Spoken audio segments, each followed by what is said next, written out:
Hello friends, welcome to my YouTube channel engineering classes. Hope you are doing good. तो आप पढ़ रहे होंगे, मेहनत कर रहे होंगे, ठीक है। उसी के लिए हम आपके लिए ये डेली नॉलेज बूस्टर ला रहे हैं कि आपकी मेहनत में थोड़ी हेल्प हो सके, ठीक है। तो आज की कुछ न्यूज़ ऐसी है जो हम डिस्कस कर रहे हैं, वो ये है RBI flags inflation risk keeps rate on hold will allow one time restructuring of loan blah blah blah, ठीक है। काफ़ी मुश्किल से लग रहा होगा आपको स्टेटमेंट की क्या कहना चाहता है, ठीक है। तो टेंशन मत लो, अभी हम 5-10 मिनट में इसको पूरा जस्टिफाई कर देंगे।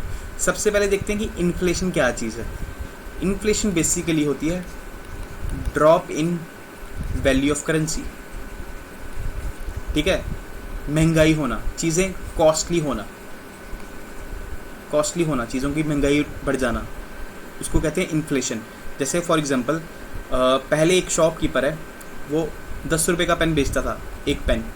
बट अब क्या है कि ज़्यादा लोग आके उससे पेन ले रहे हैं, ठीक है। पहले मान लो कि 5 लोग ही आते थे उसके पास पेन लेने, अब उसके पास 10 से 20 लोग आके पेन ले रहे हैं।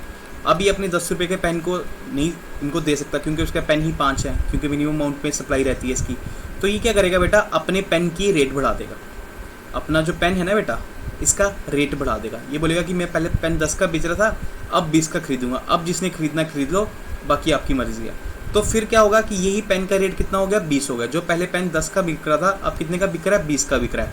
तो सेम पेन के बदले हमने क्या देखा कि हमारी करेंसी वीक हो गई। पहले हमें एक पेन के लिए 10 रुपये देने पड़ रहे थे, अब एक पेन के लिए हमें कितने रुपये देने पड़ रहे हैं, 20 रुपये। ऐसा क्यों हुआ, क्योंकि डिमांड बढ़ गई। यहाँ ज़्यादा लोग आ गए, वो सब सेम चीज़ मांगने लग पड़े। सप्लाई इतनी थी नहीं, डिमांड एकदम आगे आ गई, सप्लाई इतनी थी नहीं, तो जिसके कारण प्राइस बढ़ गई। हम क्या कहेंगे, इन्फ्लेशन हो गया। ये मैंने आपको एक लेमन टर्म से सुनाया कि इन्फ्लेशन कैसे होती है। क्या होता है इन्फ्लेशन का मतलब, हमारी करेंसी गिर गई। एक पेन के बदले पहले 10 रुपये हमारी करेंसी थी, अब एक पेन के बदले हमारी करेंसी 20 रुपये है। 10 रुपये का फ़र्क आ गया ना, वो 10 रुपये का फ़र्क क्या है, इन्फ्लेशन। वो बता रहा है कि महंगाई हो चुकी है, ठीक है, समझ आया। अब हम देखते हैं कि यहाँ क्या काम है बेटा RBI का। RBI का ये काम है बेटा कि इन्फ्लेशन को रोकना। RBI का काम है बेटा सबसे पहले इन्फ्लेशन को रोकना। RBI की एक कमेटी है जिसका नाम है MPC, मॉनेटरी पॉलिसी कमेटी। उसका क्या काम है, इन्फ्लेशन को कंट्रोल करना, ठीक है। RBI क्या करती है कि यार मेरी इन्फ्लेशन ज़्यादा भी ना हो जाए, कम भी ना हो जाए। RBI कहती है कि 4% से ±2 के आसपास मेरी इन्फ्लेशन रहनी चाहिए। मतलब कि 2% भी चलेगी और 6% भी चलेगी, बस इसके बीच में रहनी चाहिए। बेस्ट है 4% रहे, ठीक है, बट इसके आगे पीछे नहीं जानी चाहिए। RBI लीगली बाइंडिंग है, ठीक है। इसके लिए RBI क्या करती है, मॉनेटरी पॉलिसी कमेटी लाती है। मॉनेटरी पॉलिसी कमेटी क्या करती है बेटा, देखती है कि इस समय फ्लो क्या है मार्केट में, ठीक है। क्योंकि इन्फ्लेशन डिपेंड करती है सप्लाई ऑफ करेंसी, ठीक है। जैसे मैंने आपको केस बताया था कि यहाँ पे अब 20 लोग आगे पेन लेने, 10 रुपये का पेन 20 लोग आगे लेने, तो इसने पेन का रेट क्या कर दिया, 20 रुपये कर दिए। ये 20 लोग कैसे आगे लेने, इन सब के पास पैसे होंगे, ठीक है। मतलब कि मार्केट में ज़्यादा पैसा है। अगर मान लो कि इन 20 में से 10 के पास पैसे ही नहीं होते, तो ये पेन का रेट ज़्यादा होता क्या, जस्ट सोचो, ये पेन का रेट ज़्यादा होता नहीं होता। क्योंकि यहाँ पे लेने कितने लोग आते, सिर्फ 10 लोग लेने आते, वो तो पहले भी आ रहे थे पहले केस में। तो मतलब क्या है कि इन्फ्लेशन बहुत कुछ मैटर करती है कि फ्लो ऑफ मनी कितना है, फ्लो ऑफ मनी कितना है मार्केट में, ठीक है। अगर फ्लो ऑफ मनी ज़्यादा है, फ्लो ऑफ मनी ज़्यादा है, तो इन्फ्लेशन ज़्यादा हो जाएगी। अगर फ्लो ऑफ मनी कम है, इन्फ्लेशन कम हो जाएगी। अगर इन्फ्लेशन ज़्यादा कम हो जाए तो उसको क्या कह देते हैं हम बेटा, स्लो डाउन हो जाएगा, ठीक है। तो इसलिए बैलेंस मेंटेन रखना होता है। RBI की जो मॉनेटरी पॉलिसी कमेटी है, उसका क्या काम है, बैलेंस मेंटेन रखना। किसके बीच में, इन्फ्लेशन के बीच में और स्लो डाउन के बीच में, इसके बीच में बैलेंस मेंटेन रखना है। तो वो उसके लिए क्या करती है, वो उसके लिए कंट्रोल करती है कि हमारी जितनी भी सप्लाई है, मनी की सप्लाई है, उसको कंट्रोल किया जाए।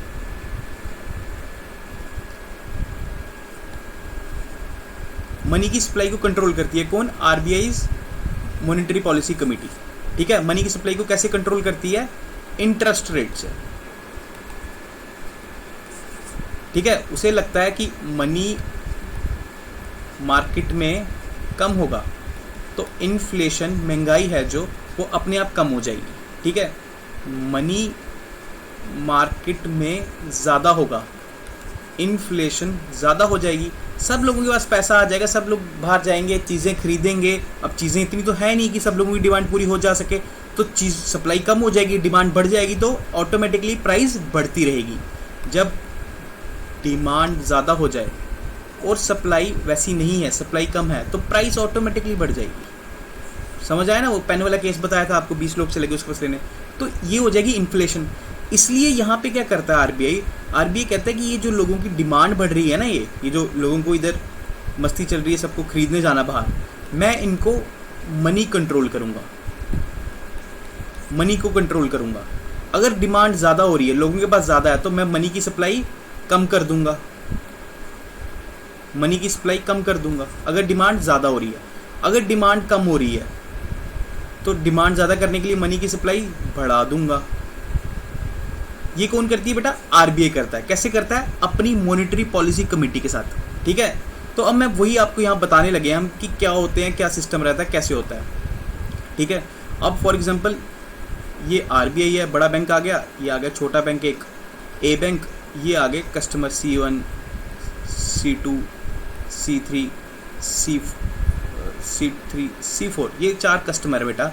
ये क्या कह रहे हैं कि हमें पैसा चाहिए, लोन, ये सब की लोन की डिमांड है, लोन, इन सबको लोन चाहिए, ठीक है। अब ये क्या करता है ए बैंक, इसके पास पड़े हैं 20 रुपये, ठीक है। वो इन सबको क्या करेगा, 2 रुपीज़ दे देगा। 8 रुपीज़ चले गए, पीछे कितने रह गए इसके पास? रह गए 12 रुपीज़, ठीक है। अब मान लो कि इसके पास और लोग आ जाते हैं लोन लेने के लिए, C4 C6 C5 C6 C7 loan आते हैं, बट इसके पास पैसा कम है, कुछ पैसे इसको अपने पास मिनिमम भी बचा के रखने हैं। बैंक है, बिना पैसे के बैंक का क्या फ़ायदा रहा? तो वो क्या करेगा, वो आरबीआई के पास जाएगा, मेरे भाई आरबीआई सुन, मेरी हेल्प कर, मेरे को थोड़े पैसे उधार दे दे। आरबीआई बोलेगा ले ले, जितने चाहिए ले ले, मेरे को उसके बदले क्या दे? एक तो इंटरेस्ट चार्ज करूँगा तेरे से, पहली चीज़। दूसरा उसके बदले क्या दे दे? मेरे को कुछ मॉर्टगेज में दे दे। मॉर्टगेज देते हैं ना, लोन देते हैं, में कुछ गिरवी रखा जाता है, वो यहाँ गिरवी रखी जाएगी, गवर्नमेंट सिक्योरिटी, ठीक है। ये 2 चीज़ें आरबीआई के लेगा और इसको लोन देगा, ठीक है। अब आरबीआई क्या करेगा, जो इंटरेस्ट रेट चार्ज करेगा ना यहाँ पे इससे, वो एक कैसे डिसाइड करेगा कि बाहर इन्फ्लेशन कितनी है, उस हिसाब से ये इंटरेस्ट रेट चार्ज करेगा, ठीक है। अगर बाहर इन्फ्लेशन मतलब कि मनी सप्लाई ज़्यादा है, इन्फ्लेशन ज़्यादा है, तो आरबीआई को पता है उसको इन्फ्लेशन कंट्रोल करनी है, तो आरबीआई क्या कहेगा कि यार मैं इसे जितना महंगा लोन दूं उतना अच्छा है, क्योंकि इसे जितना महंगा लोन दूंगा ये आगे अपने कस्टमर को उतना महंगा लोन देगा, तो कस्टमर थोड़े झिझकिचाएंगे इससे लोन लेने से, कस्टमर इतने कंफर्टेबल नहीं होंगे इससे लोन लेने से, ठीक है। तो जब लोन लेने से कस्टमर कंफर्टेबल नहीं होंगे, C1 C2 C3 C4, तो वो बाहर जाके ऑब्वियसली स्पेंड कम करेंगे, क्योंकि इनके पास लोन का पैसा कम है, तो बाहर जाके मनी में, जो मार्केट में मनी सप्लाई करनी थी, वो कम हो जाएगी। तो हम क्या देखेंगे, आरबीआई क्या करेगा, जब उसे लगेगा कि इन्फ्लेशन ज़्यादा है, मनी मार्केट में ज़्यादा है, तो वो क्या करेगा, इसको जो इंटरेस्ट रेट पे बैंक वाले को लोन दे रहा था, इसको क्या करेगा, हाई चार्ज करेगा इसका इंटरेस्ट रेट, ताकि ये मेरे से बैंक लोन ले, इसको महंगा पड़े, और जब आगे कस्टमर्स को दे उनको भी महंगा पड़े। तो जो लोग अवॉइड कर सकते हैं वो अवॉइड कर लें, लोग ना इससे लोन लें, ठीक है। ये कौन सा केस है, जब बाहर इन्फ्लेशन ज़्यादा है।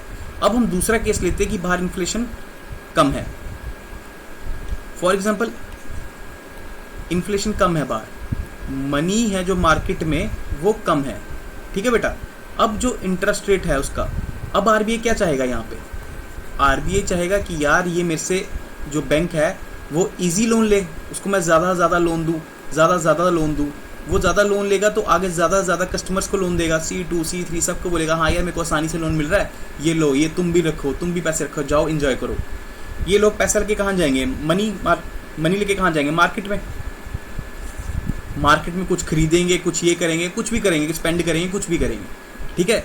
तो इससे क्या होगा, हमारा जो इकोनॉमी क्या होगी, ग्रो करेगी। मार्केट में जितना पैसा जाए उतनी इकोनॉमी ग्रो करती है। तो इससे क्या होगा, ये कब आरबीआई सस्ता इंटरेस्ट रेट कब लगाता है, जब इन्फ्लेशन कम हो, जब मार्केट गिरी हो, ठीक है। तो इस हिसाब से आरबीआई इंटरेस्ट रेट लगाएगा। अब यहाँ पे इन्फ्लेशन कम है तो यहाँ पे इंटरेस्ट रेट भी क्या हो जाएगा, कम हो जाएगा, क्योंकि वो चाहेगा कि मेरे से बैंक पैसा लें, पैसा मार्केट में जाए और लोग इससे पैसा खर्चें, तो मार्केट ग्रो करे, ठीक है।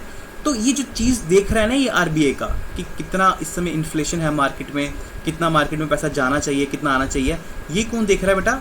Monetary policy committee.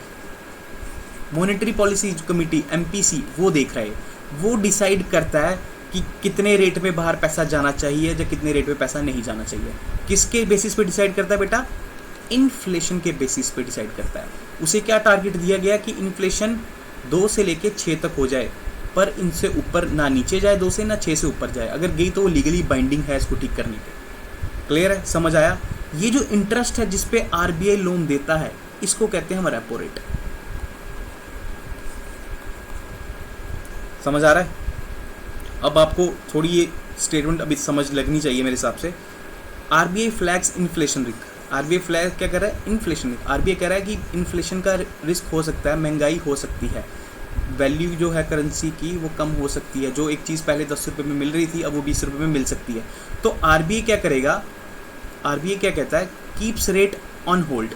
जो उसको रेट गिराने थे, इंटरेस्ट रेट उसको कम करना था, उसने सोचा हुआ था कि इंटरेस्ट रेट कम करूँगा, मैं जो ए को पैसा दे रहा था वो कम इंटरेस्ट पे चार्ज करूँगा, वो रुक जाता है, वो चेंज नहीं करता। वो कहता नहीं अभी रुक जाओ। अगर अभी इस टाइम पे मनी सप्लाई ज़्यादा हो गई, इन कस्टमर्स के पास पैसा आ गया, ये जाके बाहर पैसा उड़ाएंगे, जिसके बाद क्या हो जाएगा? मनी की सप्लाई ज़्यादा हो जाएगी तो मनी की वैल्यू गिर जाएगी, क्योंकि हमारे पास प्रोडक्ट्स की इतनी सप्लाई नहीं है।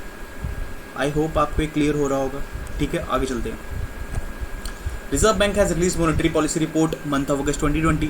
बहुत अच्छी बात है। Monetary policy is publish by monetary policy committee. जो मैंने आपको बताया कि मॉनेटरी पॉलिसी कौन पब्लिश करता है? Monetary policy committee of RBI.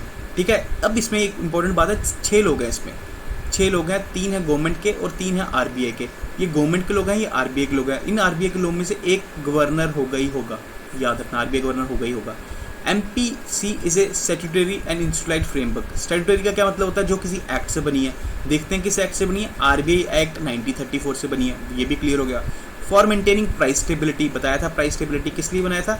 Inflation को चेक करने के लिए। कितनी रहनी चाहिए हमारी इन्फ्लेशन?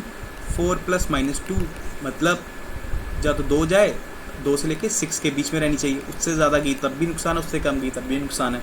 ठीक है, keeping mind in the objective of growth, क्योंकि ग्रोथ तो करवानी है। MPC determines the policy interest rate required to achieve the inflation target 4%। वही मैंने बताया ना कि MPC क्या डिटरमाइन करेगा कि इंटरेस्ट रेट कितना हो। वो जो इंटरेस्ट रेट था ना कि आरबीआई से पैसा मिलेगा ए बैंक को, वो जो इंटरेस्ट रेट पीछे समझाया, वो इंटरेस्ट रेट कितना हो वो कौन डिसाइड करेगा? मॉनेटरी पॉलिसी कमेटी डिसाइड करेगी। क्लियर है? समझ आ रहा है? Policy rate unchange. Policy rate unchange है। Policy rate means 4% and the reverse repo 3.35%।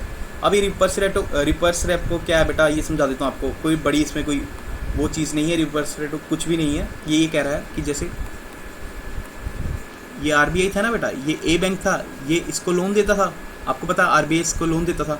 कल को ऐसा हो जाए और ये आगे फिर लोगों को लोन देता, कस्टमर को, C1 को, C2 को, C3 को लोन देता था। लोन के बदले क्या लेता था? इंटरेस्ट लेता था कि यार हाँ मेरे को 2% इंटरेस्ट आ रहा है, 3%, जितना भी इंटरेस्ट लेता था उसी से इसका काम धंधा चलता था। अब आरबीआई को पता है कि यार ये जो ए बैंक है ना, ए बैंक, इसके पास पैसा पड़ा है, ये यार C1 कस्टमर को देगा, C2 कस्टमर को देगा, C3 कस्टमर को देगा। फिर ये कस्टमर कहाँ चले जाएंगे? मार्केट में चले जाएंगे और बाहर पैसा उड़ाएंगे, जिसके कारण क्या होगा? इन्फ्लेशन हो जाएगी। तो आरबीआई कहता है कि बेटा तेरे को जितना भी इंटरेस्ट, इन सबसे जितना भी फ़ायदा हो रहा था, अगर तेरे को मान लें इन सबसे 4% का इंटरेस्ट रेट मिल रहा था, तू ऐसा कर, इनको छोड़, पैसा मुझे दे, अपना पैसा एक्स्ट्रा मुझे दे, मैं तुझे 5% इंटरेस्ट दूंगा। अब ये बैंक वाला क्या करेगा? इसको क्या मतलब है? इसको किसी से मतलब नहीं, इसको सिर्फ अपने प्रॉफिट से मतलब है। इसको पता है बाहर कस्टमर को देके 4% मिलना है, वहीं आरबीआई को देके 5% मिलना है, तो ये क्या करेगा? इसको देगा वापस।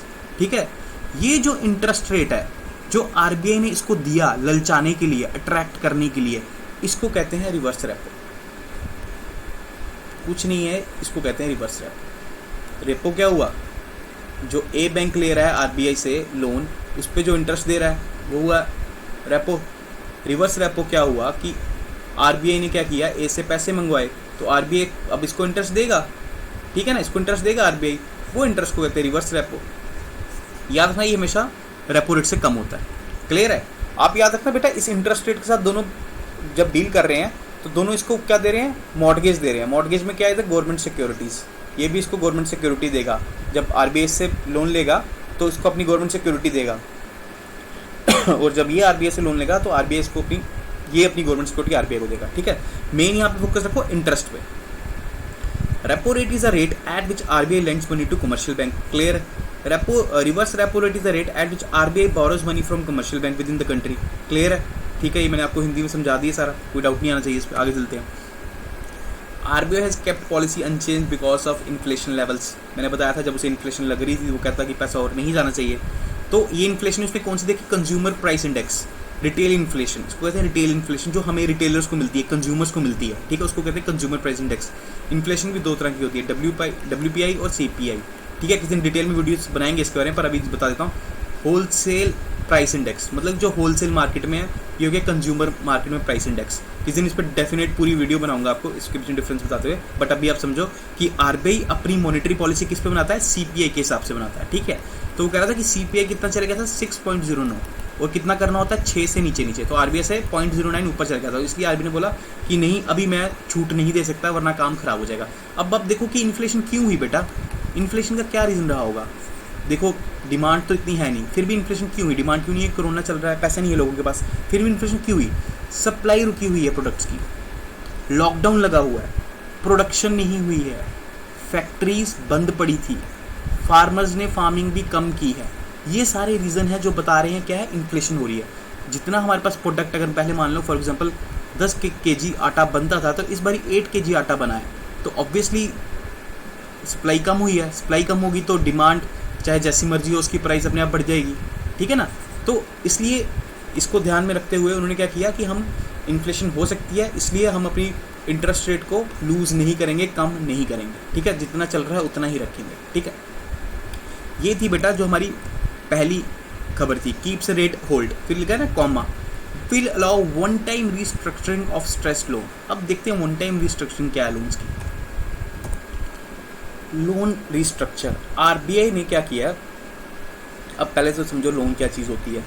लोन क्या है, आप किसी बैंक जो है, बैंक वाला वो क्या चाहता है कि हमसे लोन चला जाए, जितना बैंक वाले से लोन जाएगा कस्टमर्स को उतना उसके लिए फ़ायदा है, क्योंकि लोन उसके लिए क्या एसेट है, ठीक है ना। बैंक पैसा कैसे घुमाता है, सेविंग से पैसा लेता है, लोगों की सेविंग से पैसा लेता है, उसको आगे लोन्स में घुमाता है। उनको अगर 2% किसी सेविंग से पैसा दे रहा है उसको 2% इंटरेस्ट देगा, और आगे लोन वाले को कितना देगा, 4%। 2% किसका फ़ायदा है, बैंक का फ़ायदा है।